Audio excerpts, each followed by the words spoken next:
Philippe Bertin, les carnets d'un confiné. Chers amis, bonjour. Restons positifs ou essayons de le rester en dépit de tout ce qui se passe et tout ce qui n'est pas vraiment réjouissant. Le confinement nous permet en effet de faire du clair. À défaut de le faire dans nos vies, on peut le faire aussi dans nos armoires. Beaucoup en profitent pour en effet faire un peu de rangement. C'est mon cas et en mettant un peu d'ordre hier dans ma bibliothèque, je suis tombé sur un vieux bouquin dont il y a bien longtemps que je n'avais pas tourné les pages faute de temps. Eh bien, c'est le moment de prendre son temps. Ce livre retrouvé par hasard, c'est un recueil de poèmes de Leonard Cohen, la figure emblématique avec John Baez qu'on connaît bien en Normandie, du mouvement folk des années 60. En relisant ce poème oublié, je me suis dit qu'il était de circonstance.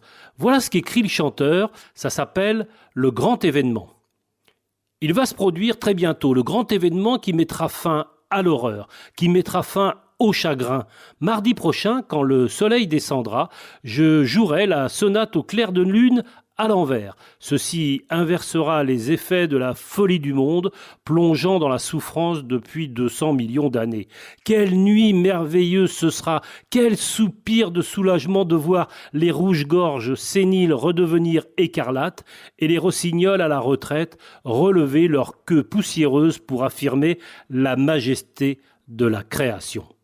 Si Leonard Cohen pouvait dire vrai, c'est demain mardi, et moi, j'attends la sonate au clair de lune. Allez, portez-vous bien, prenez soin de vous, et à demain. Philippe Bertin, les carnets d'un confiné. Podcast by Tendance Ouest.